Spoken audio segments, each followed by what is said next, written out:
Olá, gente. Boa noite a todas e todos. Bem-vindos a mais um Liberdade 65.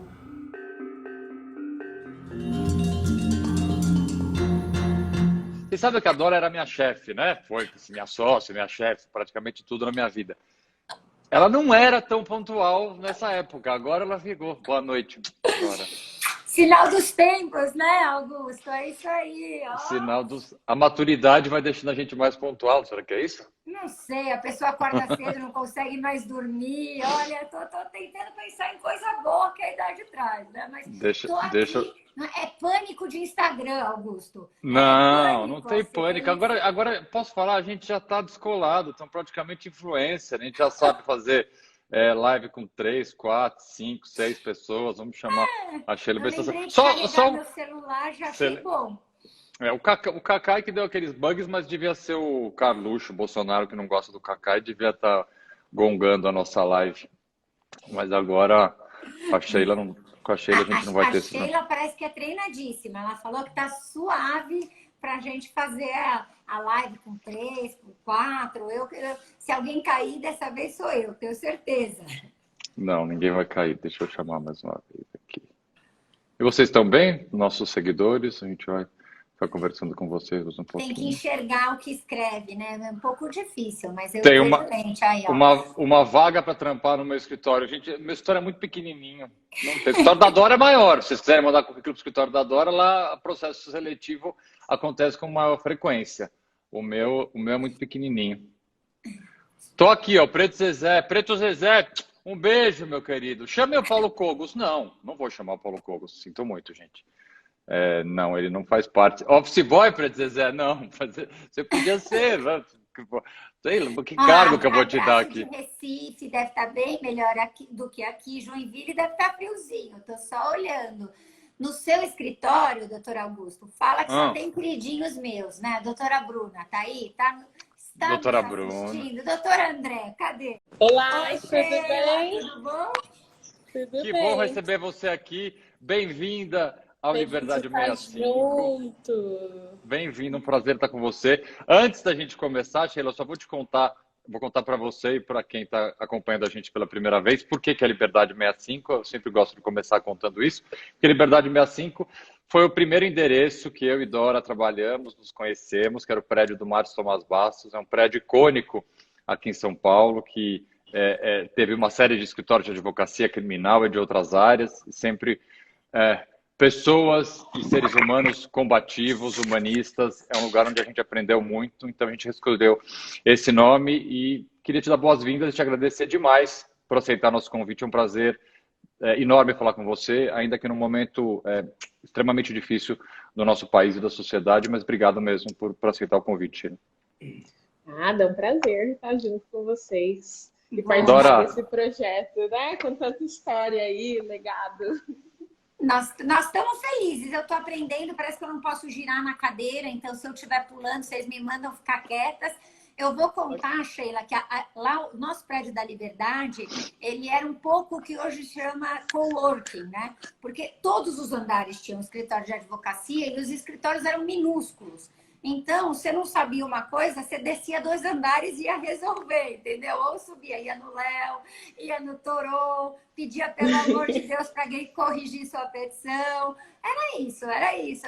Tudo acontecia ali. A gente não gostava muito de ir para casa, ficava no prédio velho e tinha essa sensação de que os escritórios eram pequenos, mas havia ali uma grande comuna de advogados. E acho que esse sentimento faz muita falta. Mas agradecendo a sua presença aqui, olá, fora Bolsonaro, deixa eu te dizer, Sheila, não dá, infelizmente, para começar o papo de hoje sem lembrar a notícia mais triste, né? Além da tristeza da pandemia, além do número de mortos que não para de crescer, além das UTIs mais lotadas, além de tudo de ruim que a gente não quer pensar, tivemos mais uma morte. Kathleen Romeu, se é que eu estou falando certo, grávida de 4 meses, mais uma vítima de bala perdida.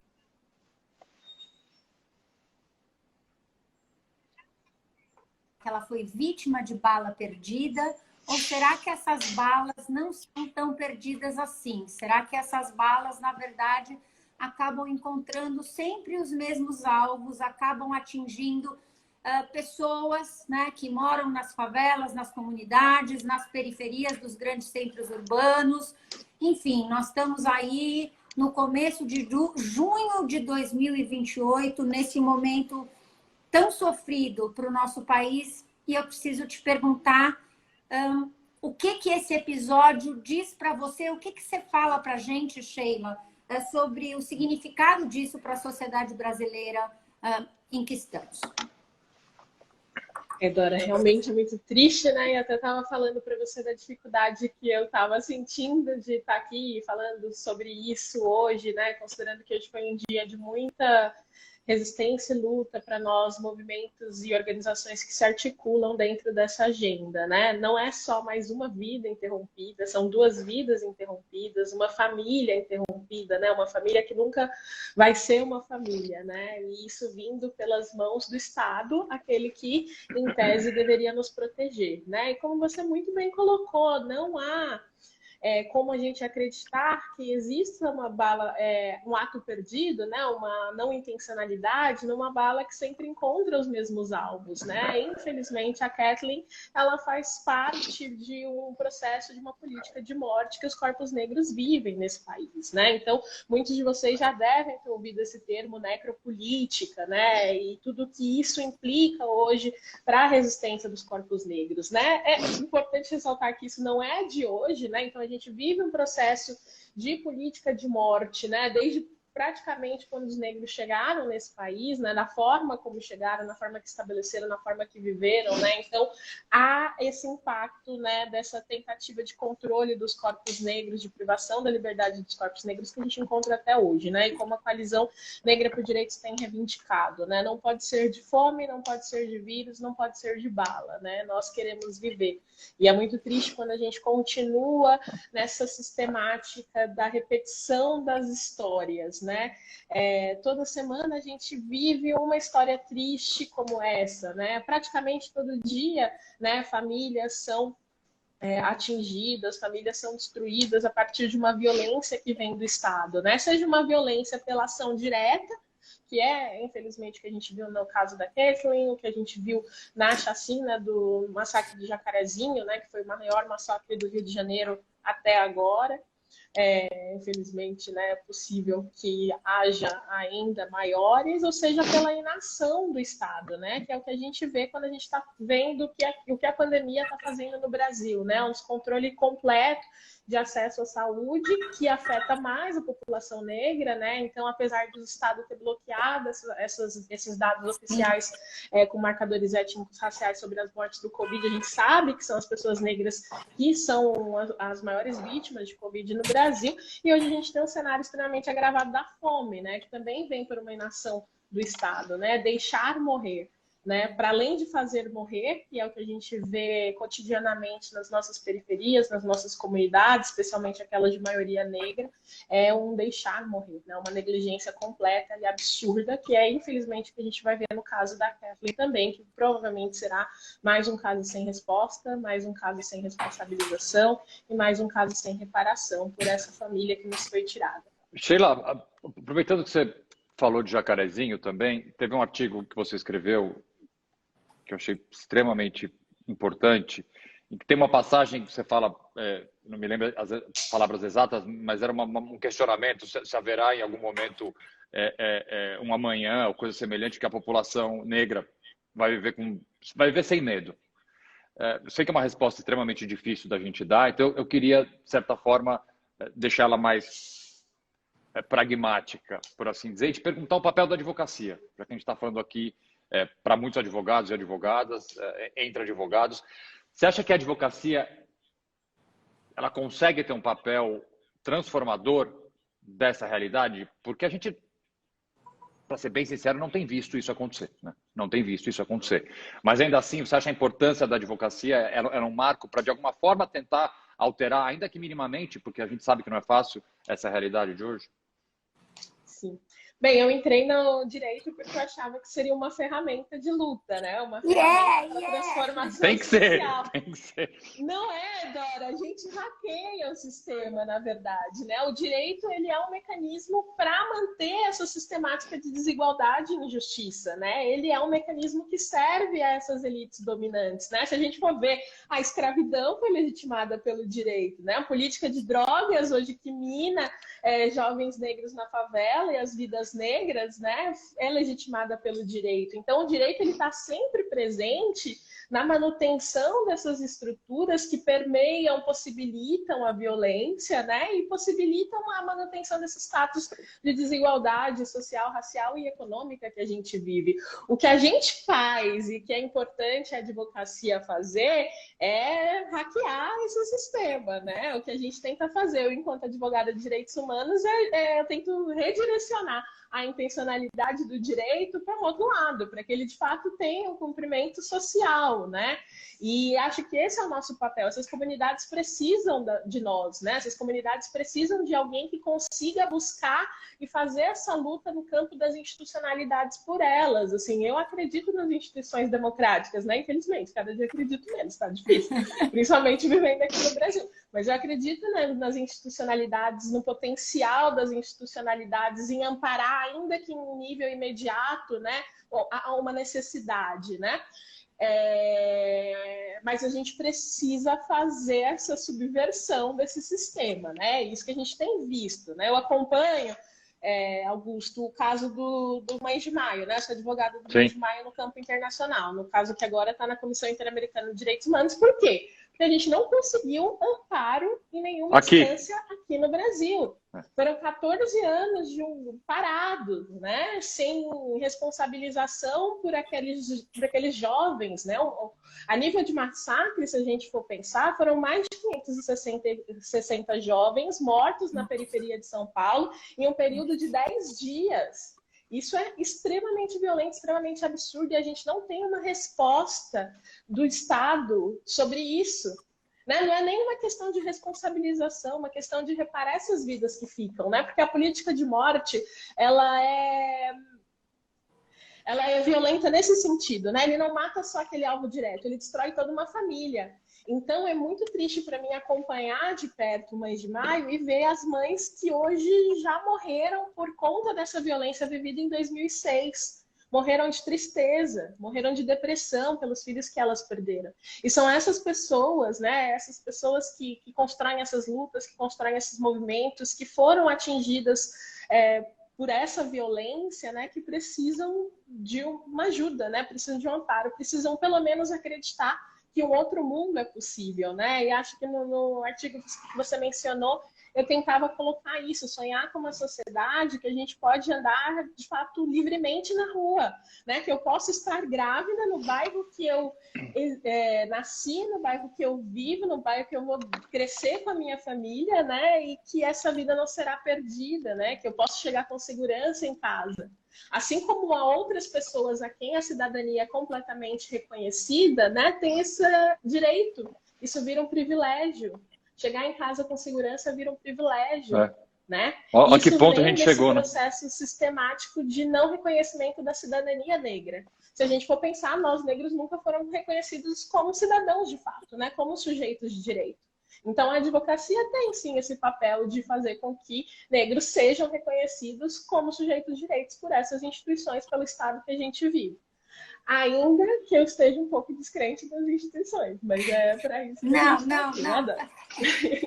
Eu vou até te interromper, Sheila, porque eu fico ouvindo e fico pensando, né? Quer dizer, quando você fala, obviamente, eu sou uma dessas pessoas que cresci num bairro em que não era tudo bem andar sozinho na rua. Obviamente, a recomendação é toma cuidado, né? Olha, vai com cuidado quando você vai pegar o ônibus, quando você vai voltar, mas é incomparável. Hoje eu vou a pé, venho para o meu trabalho, volto para minha casa.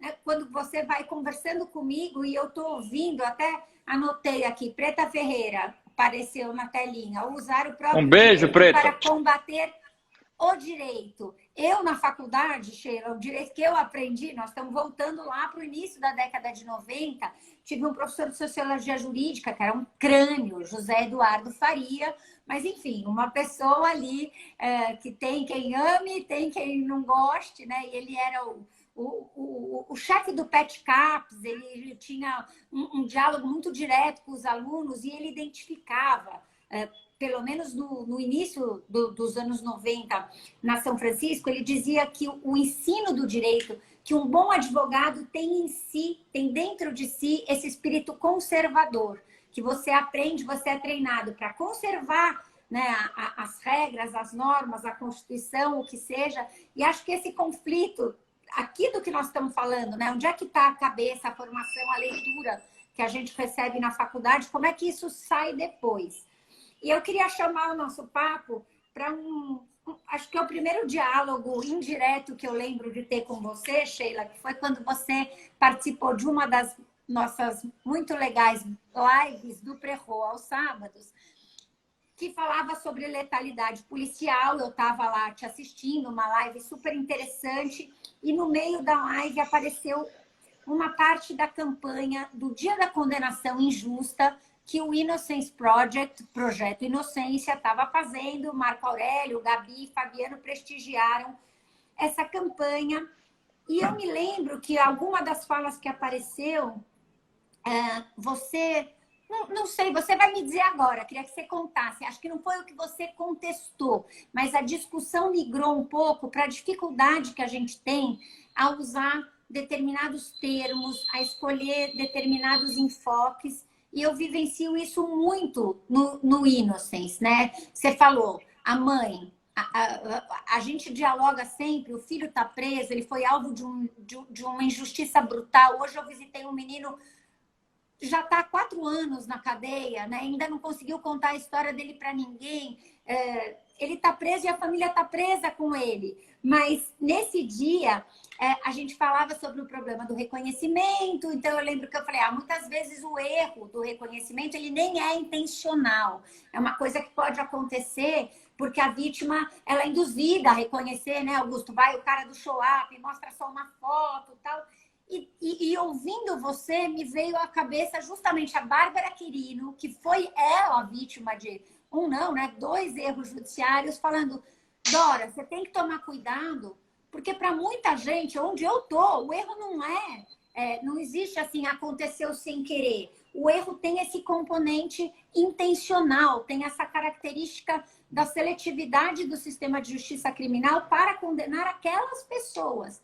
Então, eu fico aqui, Sheila, querendo ajustar a terminologia. Como é que a gente fala do erro judiciário sem ignorar a realidade de que o erro, muitas vezes, ele não é assim, puxa, ninguém quis, mas isso aconteceu, né? E mais um jovem negro periférico é arrastado para as malhas da justiça e rapidinho sai com uma condenação imensa. Então, queria te ouvir um pouco sobre essas questões. Dora, ouvindo você, né, lembrei da Beatriz Nascimento e ela fala o racismo ele se opera nas sutilezas, né? Sutileza de tal forma que isso vai estar embutido na forma como a gente elabora as narrativas e como a gente escolhe as palavras. E isso está dentro da prática, né? Então, a gente tem uma dificuldade muito grande de falar de racismo, né? Colocar o racismo enquanto elemento condutor da decisão. Então, o judiciário é racista, o Ministério Público é racista, a Defensoria Pública é racista e as instituições elas não são racistas por acaso, porque a gente vive um cenário em que a gente tem um racismo institucionalizado, né? A polícia é racista, né? Aqueles que compõem o poder público é racista e isso é real, né? É algo que não tem como a gente deixar de destacar e de dar atenção para isso. O racismo está dentro da nossa prática cotidiana, se operacionalizando em sutilezas. Quando a gente olha a história, né, o que acontece depois do período da escravidão, da abolição formal da escravidão, né? Acontece um novo Código Criminal. Um Código Criminal que sutilmente começa a criminalizar condutas que antes não eram criminalizadas, mas que eram condutas naquela sociedade da época vinculadas às pessoas negras, né? Então, vadiagem passa a ser crime, né? Sim. Então, para Claro, onde iriam pessoas negras que acabavam de sair de uma situação de escravidão e não queriam mais estar dentro daquela sistemática? Ia para a rua. E aí, vadiagem passou a ser crime. Capoeira passou a ser crime. Em algum momento tentaram criminalizar o samba, né? Foi o momento em que a maconha passou a ser crime, né? Práticas de religiões de matriz africana passaram a ser crimes no Código Criminal que veio após o período da abolição da escravidão. E o que isso refletia? Aquela tentativa de continuidade da privação de liberdade dos corpos negros. Sim. E isso continua se colocando na forma como a justiça se opera. A justiça não consegue enxergar que aquele ato que está tomando tem um condão racial, né? Que aquilo é intencional. E muitas vezes alguns juízes não estão vendo que aquilo é de fato intencional, mas o racismo está na prática, e o racismo está na decisão. E o racismo está quando toma um testemunho, que nem foi o caso da Baby Quirino, né? Ela foi reconhecida, nem estava na cidade, né? Pelo estava cabelo, em outro lugar, né? foi reconhecida pelo cabelo, podia ser qualquer mulher negra. Assim como mulheres brancas têm cabelos parecidos também. Né? E aí você reconhece uma pessoa pelo cabelo e tá ok, você não busca fazer provas, né? Porque se fosse uma pessoa branca, o que o judiciário faria? Produziria provas. Ela tá falando que estava em outro show, tinha evidências latentes que ela estava fazendo um show em outra cidade, né? E não foi capaz de fazer esse mínimo de prova. A mesma coisa é o caso do Rafael Braga. O Rafael Braga ficou numa situação de privação de liberdade absolutamente injusta por anos.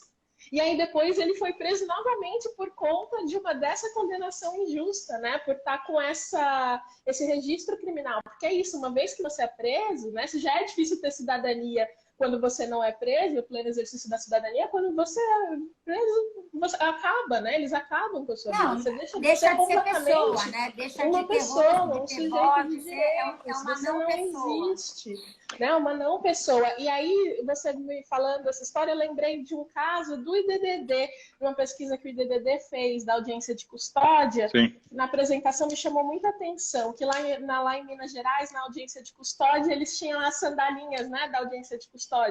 E os carcereiros, eles davam chinelos somente para as pessoas que eles achavam que iam ser libertadas na audiência de custódia. E adivinha quem eram as pessoas que recebiam chinelo? E adivinha quem eram as pessoas que não recebiam chinelo? E isso se comprovava.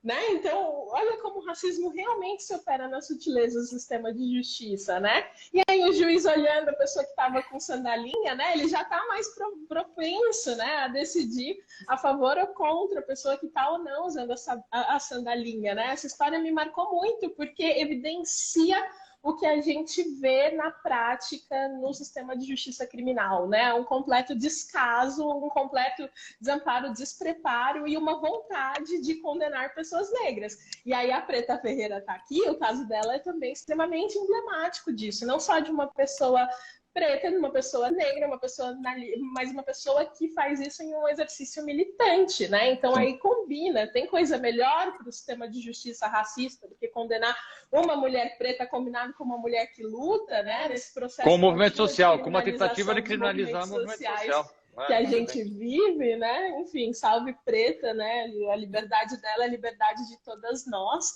E a gente entra dentro dessa sistemática, né? Contínua aí de violações de direitos que são intencionalizadas pelo racismo. Querendo admitir ou não querendo admitir, o racismo está no condão dessas decisões. Sheila, vai lá, Augusto. Eu sou curioso para ver uma resposta sua. Eu li uma vez você falando sobre Mujica, que o Mujica é um cara que eu assim, tenho também como referência, eu gosto muito da pessoa dele. E você falava da questão da paciência dele, né? De como você, de certa forma, aliar paciência com militância, que é uma coisa difícil, e pelo menos para mim é extremamente difícil. Aquela imagem que é difícil. Aquela imagem. Uma coisinha, tinha um truque para quando chegava para trabalhar. Eu não me aguentei. Nós tínhamos uma sala, um de frente para o outro. tinha uma divisória no meio, né? Se esse cara tivesse audiência de manhã, reunião com o cliente, eu já deixava meio fechada, porque é perigoso falar oi, bom dia de manhã. Você não fala isso, entendeu? Você tinha que sacar no olhar, se já tinha tomado um cafezinho, já tinha xingado alguém. Depois eu vou conversar. Não,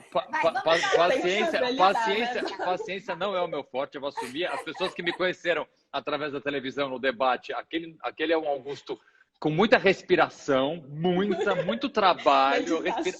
Meditação, não tomava nenhum remédio nem nada, mas eu respirava muito, eu tomava muita água, aquela canequinha, era uma água pura. Muita água, mas era água pura que eu tomava para aguentar.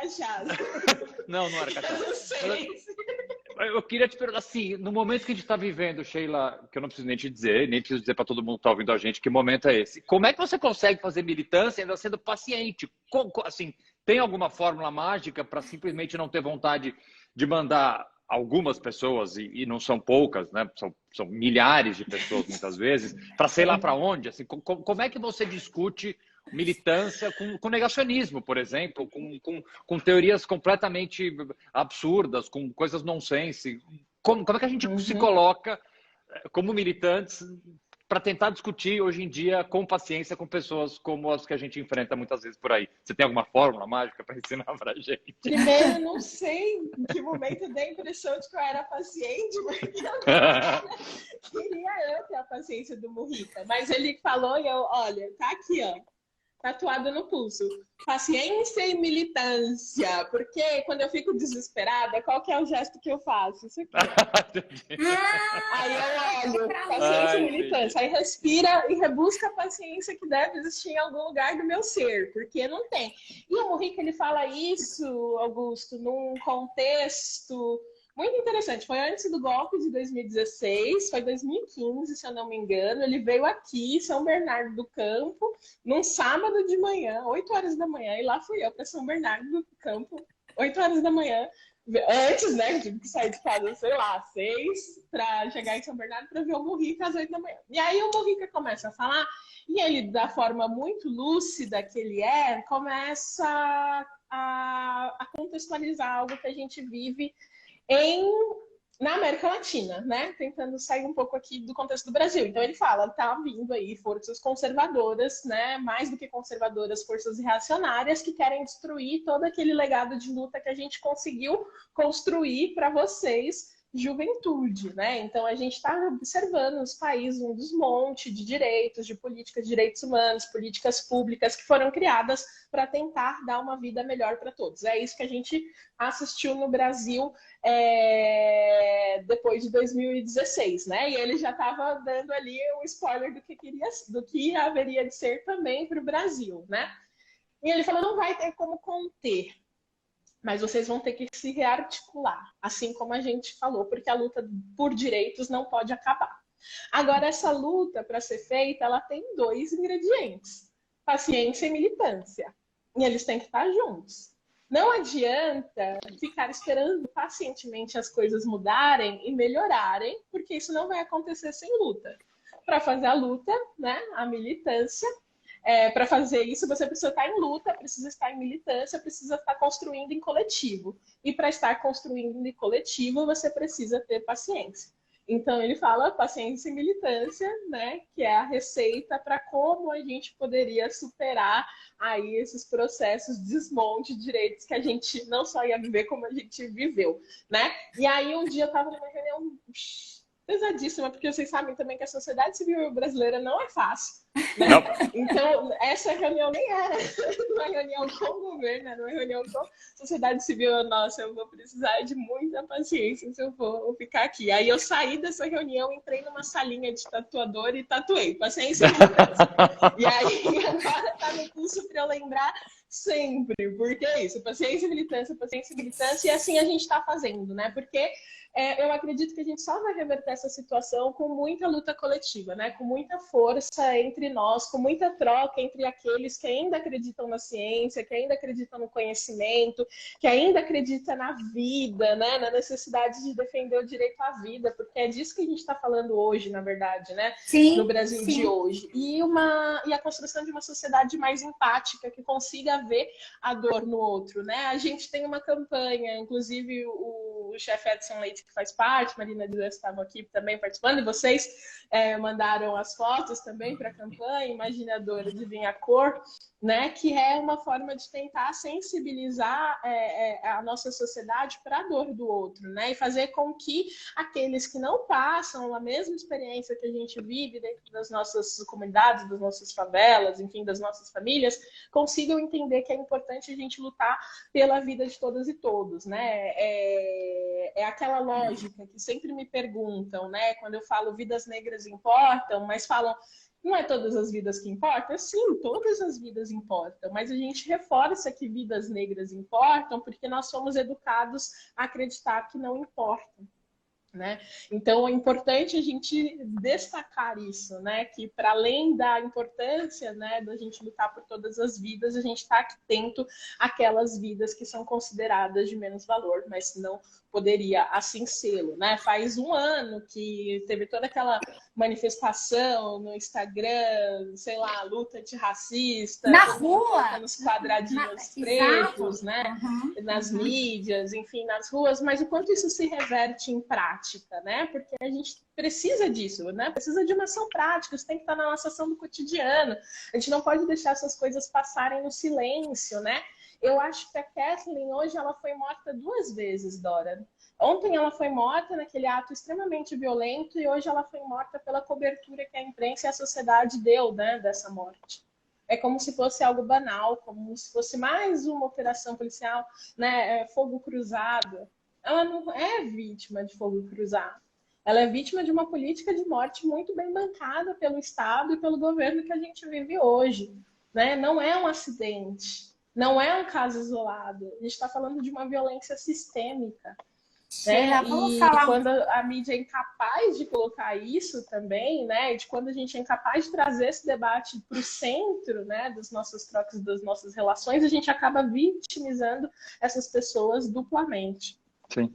E a gente vai ficando anestesiado, né? Acho que tem uma coisa... hoje de manhã, um dos primeiros videozinhos que eu vi, imagino que muita gente aqui tenha visto, porque estavam falando de Copa América, né? E eu e o Augusto, a gente gosta muito de futebol e é o campo, a coisa melhor do mundo. E começam aquelas imagens dos estádios vazios, simbolizando quantas pessoas o Brasil já perdeu para o Covid, né? E eu acho que é da semana passada essa cifra que 76% das mortes de Covid estão lá listadas as profissões que aquelas pessoas que morreram exerciam, né? Quem que estava mais exposto, quem que teve um atendimento pior, enfim, quem morreu antes e mais. E aquela imagem, né? Então tá lá, começa no Maracanã, e aí vai para Belo Horizonte, e aí vai viajando os estádios vazios para a gente quantificar e sentir o peso das mortes que o Brasil enfrentou até chegar nos dias de hoje. Eu já vou recomendar aí para algumas pessoas, dando direito autoral para você, essa sua tatuagem com a tática da colinha, deixa eu olhar de manhã, antes de perder as estribeiras. Mas eu queria migrar um pouco, Sheila, para essa sua questão, enfim, você ganhou esse prêmio, esse reconhecimento da ONU tão moça, né, tão jovem, um protagonismo ultra impactante que você vem desempenhando na sua atuação. Eu queria que você falasse um pouco sobre como você vê a participação das mulheres na mobilização política, na mobilização no direito, das mulheres negras, né? A gente fala, e obviamente eu estou aqui também, eu e o Augusto, discutindo pré-campanha da OAB, discutindo o momento político, qual que é o papel que cada um tem que desempenhar, e a gente pensa que há tempos atrás, não tão longe assim, as mulheres... Você começou no Mujica, eu vou mudar para Isabel Allende. Eu posso até errar de livro, mas se não me engano é no de Memórias, aquele livro que ela fala Meu País Inventado, as memórias dela no Chile, e dizendo que a mulher é educada para esperar, né? Para esperar o filho voltar, para esperar o dia que ela vai poder fazer uma coisa e para chorar. E, enfim, eu acho que as mulheres não podem mais ser educadas para isso, nem para chorar, nem para esperar, mas para agir. E eu queria que você falasse dessa sua experiência, assim, como é que você enxerga hoje o papel da mulher, né, da mulher negra, da mulher advogada na sociedade brasileira, em termos de ganhar espaço, espaço com voz, espaço com autonomia, com respeito? O que você conta para a gente, Sheila? Dora, eu vou partir de uma perspectiva que é o lugar da mulher negra dentro do movimento negro para a gente chegar na sociedade, tipo, num debate na sociedade enquanto todo, né? As mulheres negras sempre carregaram nas costas o movimento negro, né? Elas sempre estavam ali dentro de uma política ativa de cuidado, de construção, mas se você for pensar quem são as mulheres líderes históricas nesse processo, dificilmente vocês vão conseguir lembrar de um nome.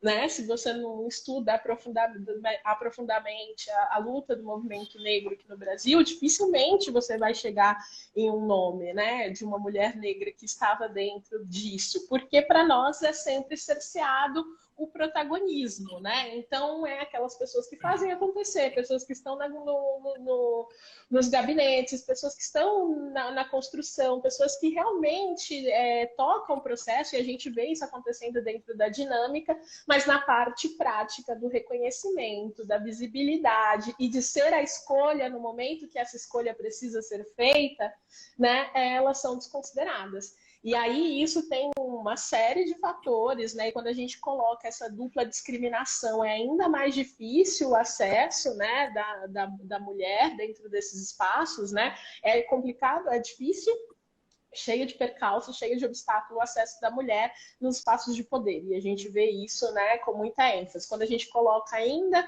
a interseccionalidade para atender a questão racial, a gente vê que os percalços são ainda maiores, né? Então, quando a gente pode observar o Congresso Nacional, a gente pode observar, né, as câmaras estaduais, municipais, a gente vai ver uma baixa representatividade de mulher.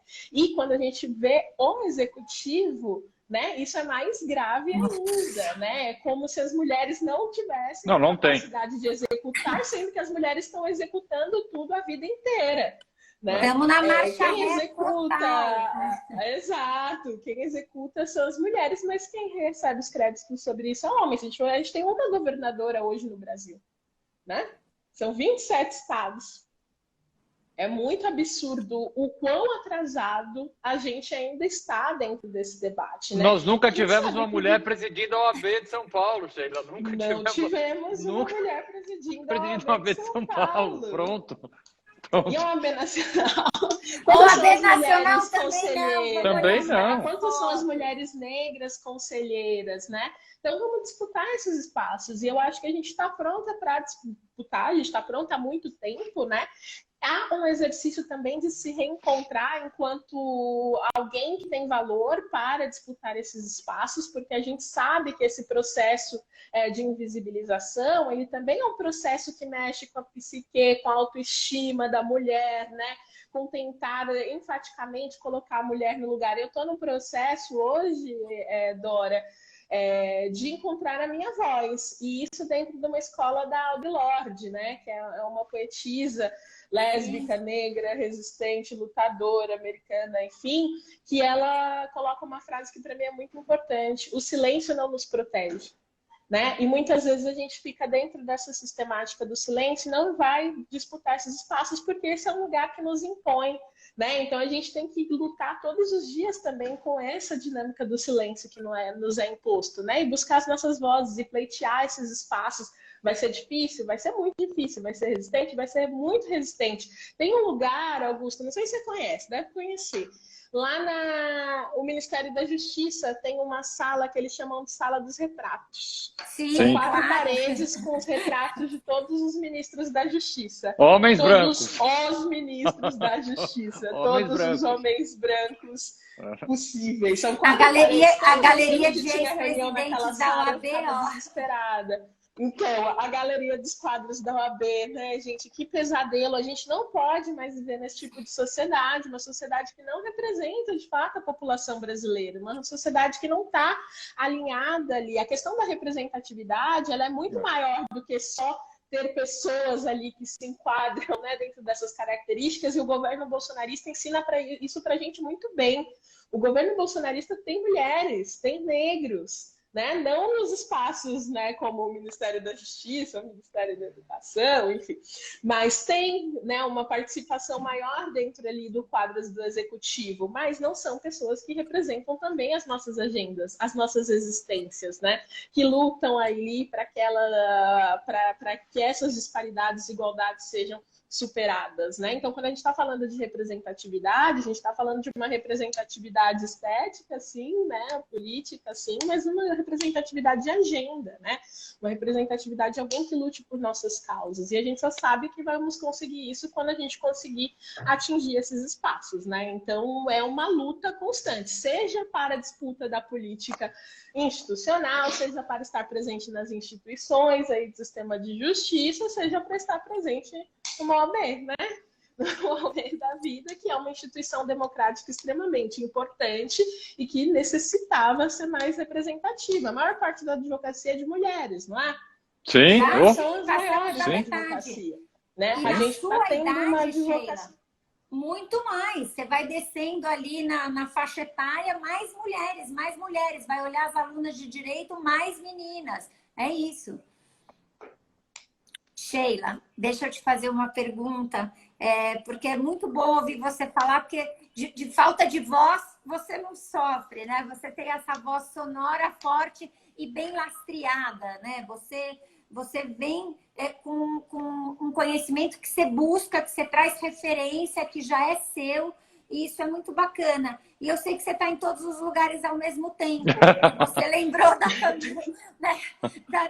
da campanha Imaginador, Adivinha a Cor, mas na pandemia você trabalhou, e eu sei, porque eu segui muito também na campanha. Tem gente com fome, dá de comer. Conta um pouco pra gente aqui, acho que daqui a pouco o Augusto vai me fazer dar tchau, mas conta o que é o Tem Gente com Fome, dá de comer. Eu sei que a gente pode doar, eu sei que é uma campanha que decolou, que voou, mas, enfim, as pessoas estão passando fome, né? Esse cenário a gente não sabe o que a gente vai enfrentar pela frente, a gente não sabe qual que é a realidade. Eu queria que você contasse um pouco sobre essa campanha espetacular. Vou contar, Dora. Vou me permitir também contar uma historinha antes disso, né? A campanha Tem Gente com Fome foi idealizada pela Coalizão Negra por Direitos. E isso vem conectado a uma incidência política que a gente estava fazendo com muita força no âmbito do Congresso Nacional. Em fevereiro do ano passado, antes da pandemia ser, né, de fato considerada aqui no Brasil, a gente já estava vendo que isso poderia chegar, poderia ser grave, poderia ter impactos econômicos, inclusive impactos, né, para as famílias mais pobres em relação à questão de obtenção de rendimentos, né? No começo de março, a gente já começa uma articulação muito forte para aquilo que veio a ser o projeto de lei do auxílio emergencial, né? Então, a gente estava ali no Congresso diariamente lutando para que a gente tivesse uma política de atendimento às famílias em situação de vulnerabilidade durante a pandemia, né? A campanha, então, a campanha Tem Gente com Fome precede uma outra campanha, que é a campanha Renda Básica que Queremos, que está no ar até hoje. Agora a gente está com a ideia de fazer um projeto de lei popular que venha a instituir uma política de renda básica universal mesmo, enfim.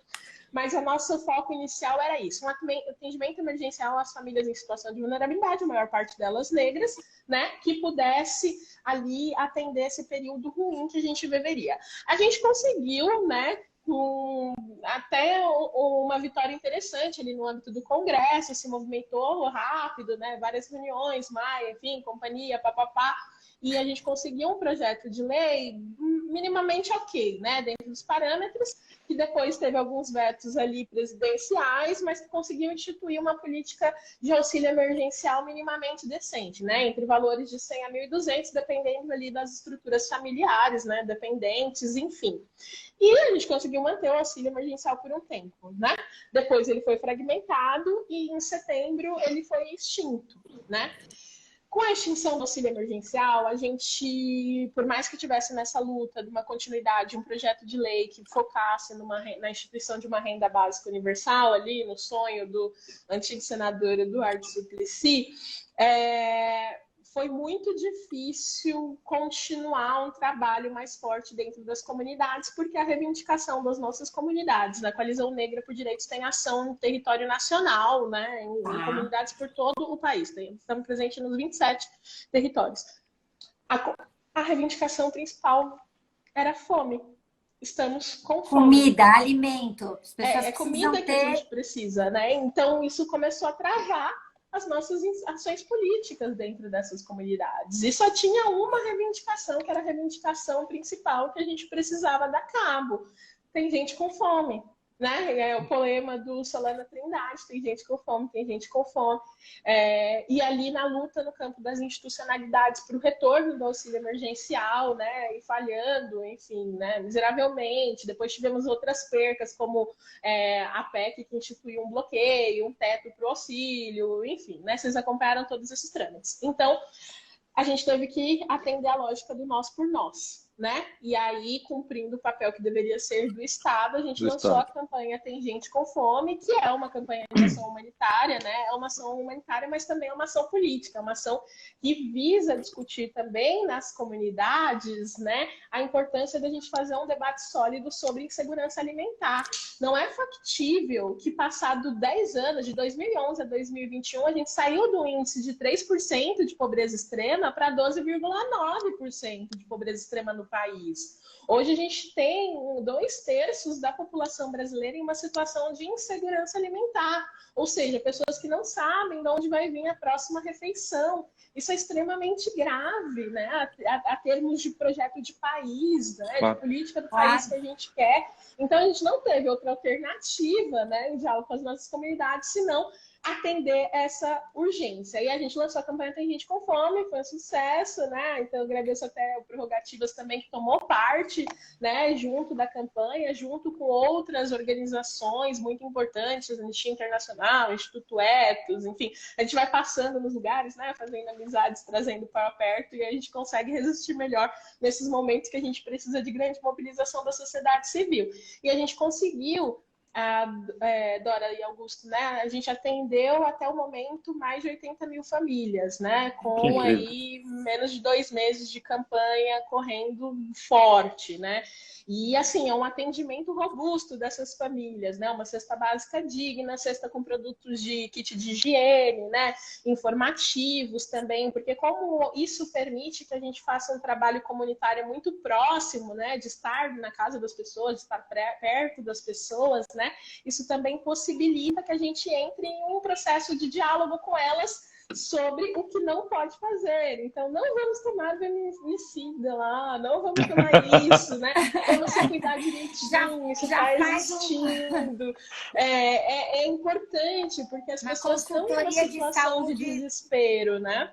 E aí muitas delas não têm acesso à máscara. Quão bizarro é que a gente não tem uma política pública de distribuição de máscara, assim como a gente tem uma política pública de distribuição de camisinha. A gente não teve campanha, a gente não teve campanha disso. É caro pra caramba essa máscara, né? É cara. Você vai comprar uma caixinha, é isso. Tem campanhas super bacanas que estão fazendo até essa distribuição de máscara. E é isso. Teve um momento também que a gente falou, ok, a gente vai precisar ir para a rua, né? Acho que o massacre do Jacarezinho foi um ponto crucial nisso, né? E aí, 13 de maio, a gente estava nas ruas, a Coalizão Negra por Direitos conseguiu puxar atos de rua com todos, né, os protocolos de segurança, atendendo aí as reivindicações, os ritos, né, necessários, mas a gente conseguiu puxar atos em 32 cidades. Né? Então foi algo potente, né? E que ensejou ali também caminhos para o 29M acontecer, né? E é isso, infelizmente, a gente tem que ir para a rua porque o verme é mais perigoso que o vírus, né? E aí a gente precisa de uma forma de se reivindicar e se colocar contra isso, né? Sheila, queria te agradecer demais pelo convite, pelas palavras, pela reflexão. Assim, é mais do que um prazer, é um grande aprendizado te ouvir. Eu sempre que posso te ouço. Obrigado mesmo. Foi muito bom. Eu acho que para quem estava aqui, né, Augusto, tem um quê assim de que a Sheila você acaba fazendo uma advocacia dos sonhos, né? A sua advocacia de direitos humanos, te ouvindo falar, é uma coisa de poder realmente transformar a sociedade, querer transformar a sociedade, pensar estrategicamente. A gente sabe que você tem essa direção. Então, nós temos que dar tchau, mas dá um conselho para quem está nos assistindo. Quem se forma agora faz o quê para ser um advogado como você nessa agenda dos direitos humanos, Sheila? Ai, Dora, não, gente, muito obrigada, Augusto e Dora, pela oportunidade. Eu realmente, assim, eu tenho o privilégio de viver o sonho, né, Dora? Então, assim, para mim, eu sonhava com um escritório de direitos humanos, eu sonhava em ser uma advogada de direitos humanos, e eu fico muito feliz de ter a oportunidade de acordar todo dia e poder fazer exatamente isso, né? Eu acordo e eu tenho que fazer direitos humanos, né? Eu tenho que fazer uma ação em direitos humanos, seja aqui, seja fora, né? É para isso que estamos aqui, né? E conselho para a juventude que vem é o que o Emicida fala, né? Levanta e anda. Nós somos os únicos responsáveis pelos nossos sonhos na face da Terra. Então, se isso não nos faz mexer, né? O que vai fazer? Né? Então, é importante a gente sonhar. Sonhar possibilita que a gente permaneça vivo, pelo menos para mim, né? A gente viu ontem um sonho interrompido e isso é tão forte, tão violento, e eu tô tão baqueada com isso, né? Alguém que não pôde viver os sonhos. Então, que a gente possa continuar lutando e buscando os nossos sonhos enquanto é possibilitado, né? E fazer isso, e ajudar os outros, e fazer esse exercício de empatia, e seguir juntos nessa luta é extremamente importante, né? Fechando com a Angela Davis, não basta apenas nós sermos contra o racismo, precisamos ser antirracistas, fazer da ação prática contra o racismo algo diário e cotidiano, assim como o racismo é.